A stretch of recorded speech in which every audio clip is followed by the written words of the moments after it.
Divine Grace Igniter.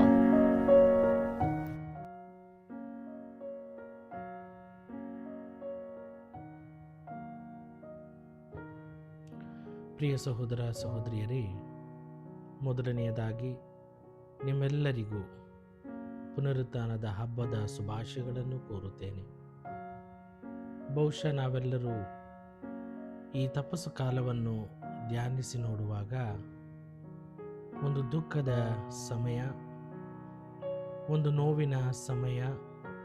ಈ ತಪಸ್ಸು ಕಾಲ ಬಂದ ತಕ್ಷಣ ನಮ್ಮ ಇಡೀ ಜೀವನವೇ ಒಂದು ರೀತಿಯಲ್ಲಿ ಶಾಂತವಾಗುತ್ತದೆ, ಒಂದು ರೀತಿಯಲ್ಲಿ ಶೋಕವಾಗುತ್ತದೆ, ದುಃಖದ ವಾತಾವರಣವಾಗುತ್ತದೆ. ಆದರೆ ಪುನರುತ್ಥಾನ ಎಂದಾಗ ಈ ಎಲ್ಲ ನೋವುಗಳು, ಈ ಎಲ್ಲ ದುಃಖಗಳು ಮಾಯವಾಗಿ ಒಂದು ಸಂತೋಷದ ವಾತಾವರಣವೂ ತರುತ್ತದೆ. ಹಾಗಾಗಿ ಪುನರುತ್ಥಾನ ಎನ್ನುವಾಗ ಸಂತೋಷ, ಸಂಭ್ರಮದ ಹಬ್ಬವನ್ನು ನಾವು ಆಚರಿಸ್ತೇವೆ. ಅದೇ ಸಂತೋಷ, ಅದೇ ಸಂಭ್ರಮದ, ಅದೇ ಶಾಂತಿಯ ಸಂದೇಶವನ್ನು ನಿಮ್ಮೆಲ್ಲರಿಗೆ ನಾನು ಹಾರೈಸುತ್ತೇನೆ. ಬಾಲಕನೊಬ್ಬನು ತನ್ನ ತಾಯಿಯ ಬಳಿ ಹೋಗಿ, ಅಮ್ಮ, ನಾವು ಪುನರುತ್ಥಾನದ ಹಬ್ಬವನ್ನು ಆಚರಿಸ್ತಾ ಇದ್ದೇವೆ. ದೇವಾಲಯದಲ್ಲಿ ಒಂದು ದೊಡ್ಡ ಗವಿಯನ್ನು ಕಟ್ಟಿದ್ದಾರೆ. ಆ ಗವಿಯ ದ್ವಾರದಲ್ಲಿ ಕಲ್ಲಿನ ಬಾಗಿಲಿದೆ. ಆ ಬಾಗಿಲನ್ನು ತೆರೆಯಲಾಗಿದೆ. ಯಾಕೆ ನಾವು ಆ ಗವಿಯ ಬಾಗಿಲನ್ನು ತೆರೆಯುತ್ತೇವೆ ಎಂದು ತಾಯಿ ಬಳಿ ಪ್ರಶ್ನೆ ಕೇಳುವಾಗ, ತಾಯಿ ಮಗನನ್ನು ನೋಡಿ, ಮಗನೇ, ಯಾಕೆಂದರೆ ಯೇಸು ಕ್ರಿಸ್ತರು ಪುನರುತ್ಥಾನರಾಗಬೇಕು. ಯೇಸು ಕ್ರಿಸ್ತರು ಆ ಗವಿಯಿಂದ ಹೊರಗಡೆ ಬರಬೇಕು, ಪುನರುತ್ಥಾನವಾಗಬೇಕು. ಆ ಕಾರಣದಿಂದ ಆ ಬಾಗಿಲು ತೆರೆಯಲಾಗುತ್ತದೆ. ಆದರೆ ಆ ಬಾಲಕ ತಾಯಿಯ ಬಳಿ ನೋಡಿ, ಯೇಸು ಕ್ರಿಸ್ತರಿಗೆ ಏಕೆ ಬಾಗಿಲು ತೆಗಿಬೇಕು? ಅವರು ಹಾಗೇ ಪುನರುತ್ಥಾನ ಹೊಂದಬಹುದಾಗಿತ್ತಲ್ಲ, ಹಾಗೇ ಅವರು ಸ್ವರ್ಗಕ್ಕೆ ಹೋಗ್ಬೋದಾಗಿತ್ತಲ್ಲ, ಯಾಕೆ ಬಾಗಿಲು ತೆಗಿಬೇಕಾಗಿತ್ತು? ಆಗ ತಾಯಿ ಮಗನನ್ನು ನೋಡಿ, ಮಗನೇ, ಈ ಬಾಗಿಲು ತೆರೆದಿರುವುದು, ಆ ದ್ವಾರ ತೆರೆದಿರುವುದು ಯೇಸು ಕ್ರಿಸ್ತರ ಆ ಪುನರುತ್ಥಾನಕ್ಕೆ ಮಾತ್ರವಲ್ಲ, ಬದಲಾಗಿ ತನ್ನ ಶಿಷ್ಯರು ಒಳಗಡೆ ಹೋಗಿ ಅದನ್ನು ನೋಡಿ ಯೇಸು ಕ್ರಿಸ್ತರು ಪುನರುತ್ಥಾನರಾಗಿದ್ದಾರೆ ಎಂದು ವಿಶ್ವಾಸಿಸುವಂತೆ, ಅವರ ವಿಶ್ವಾಸವು ಅಧಿಕೃತವಾಗುವಂತೆ ಆ ಬಾಗಿಲು ತೆರೆಯಲಾಗಿದೆ ಎಂದು ಉತ್ತರ ನೀಡುತ್ತಾರೆ. ಪ್ರಿಯ ಸಹೋದರ ಸಹೋದರಿಯರೇ, ನಾನು ಮೊದಲಿಗೆ ತಿಳಿಸಿದ ಹಾಗೆ ಈ ಪುನರುತ್ಥಾನ ಹಬ್ಬ ಸಂತೋಷದ ಹಬ್ಬ. ಈ ಹಬ್ಬದಲ್ಲಿ ಕೆಲವು ಅಂಶಗಳನ್ನು ನಾವು ಖಂಡಿತವಾಗಿ ಧ್ಯಾನಿಸಬೇಕು, ಸ್ಮರಿಸಬೇಕು, ಆಚರಿಸಬೇಕು.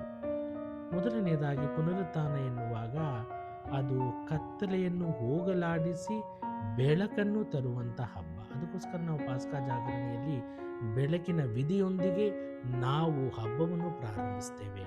ಅಂದರೆ ಕತ್ತಲು ಹೋಗಿ ಬೆಳಕು ಕವಿದಿದೆ, ಬೆಳಕು ಬಂದಿದೆ ಎಂಬುದನ್ನು ಸೂಚಿಸುವುದಕ್ಕೋಸ್ಕರ ಈ ಹಬ್ಬ ನಮಗೆ ವಿಶೇಷವಾದ ಸಂದೇಶ ನೀಡ್ತಾ ಇದೆ.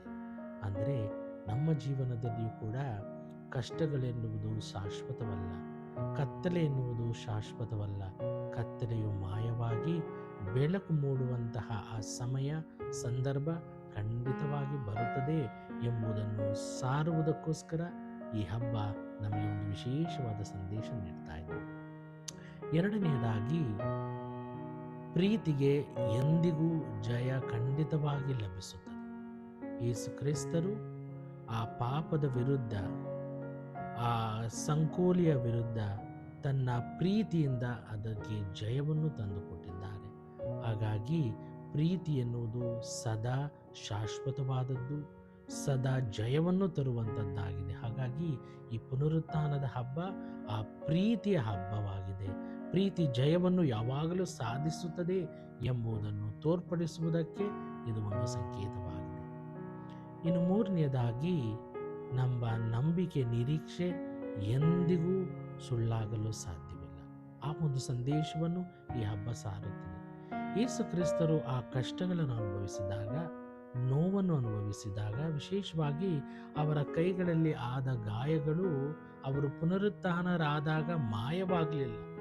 ಬದಲಾಗಿ ಆ ಗಾಯಗಳು ಒಂದು ವಿಶೇಷವಾದ ರೀತಿಯಲ್ಲಿ ರೂಪಾಂತರಗೊಂಡಿತು. ಅದೇ ರೀತಿಯಲ್ಲಿ ನಾವು ಕೂಡ ಈಸ್ಟರ್ ಹಬ್ಬದಲ್ಲಿ ವಿಶೇಷವಾಗಿ ಧ್ಯಾನಿಸಬೇಕಾದದ್ದು ನಿರೀಕ್ಷೆ, ನಂಬಿಕೆ, ನಾವು ಪಡುವಂಥ ಕಷ್ಟ ದುಃಖಗಳೆಲ್ಲವೂ ಅದು ಮಾಯವಾಗಿ ರೂಪಾಂತರವಾಗಿ ನಮಗೆ ವಿಶೇಷವಾದ ಶಕ್ತಿಯನ್ನು ಈ ಈಸ್ಟರ್ ಹಬ್ಬ, ಈ ಪುನರುತ್ಥಾನ ಹಬ್ಬ ನಮಗೆ ನೀಡುತ್ತದೆ. ಹಾಗಾಗಿ ಕಷ್ಟಗಳು ಬಂದಾಗ, ತೊಂದರೆಗಳು ಬಂದಾಗ ನಾವು ಧೃತಿಗೆಡದೆ ಅಥವಾ ನಮ್ಮ ವಿಶ್ವಾಸವನ್ನು ಕಳೆದುಕೊಳ್ಳದೆ ಪುನರುತ್ಥಾನದ ಯೇಸುವಲ್ಲಿ ವಿಶ್ವಾಸವಿಟ್ಟು ನಮ್ಮ ಜೀವನವನ್ನು ನಾವು ನಡೆಸಬೇಕು. ಕೊನೆಯದಾಗಿ ಪುನರುತ್ಥಾನ ಹಬ್ಬ ಎಂದರೆ ಸಾಕ್ಷಿಯ ಹಬ್ಬ.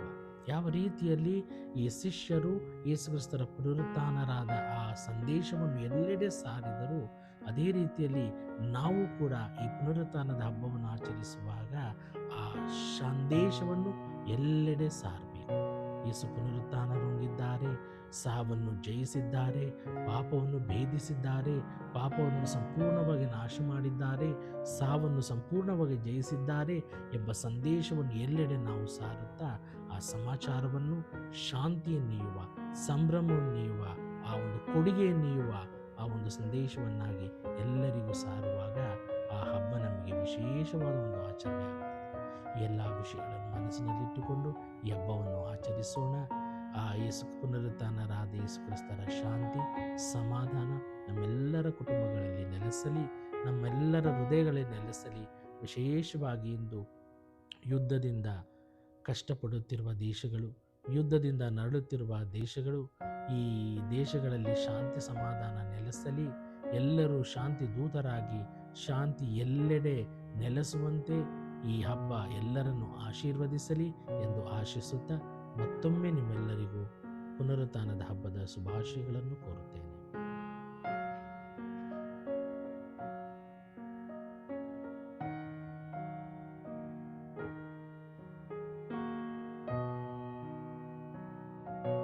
ಸಂತರ ಕಥೆಗಳು, ದೇವರ ವಾಕ್ಯದ ಪ್ರಬೋಧನೆ ಹಾಗೂ ಮತ್ತಿತರ ಆಧ್ಯಾತ್ಮಿಕ ವಿಷಯಗಳನ್ನು ಆಲಿಸಲು ದಯವಿಟ್ಟು ಸಬ್ಸ್ಕ್ರೈಬ್ ಮಾಡಿ ಡಿವೈನ್ ಗ್ರೇಸ್ ಇಗ್ನೈಟರ್.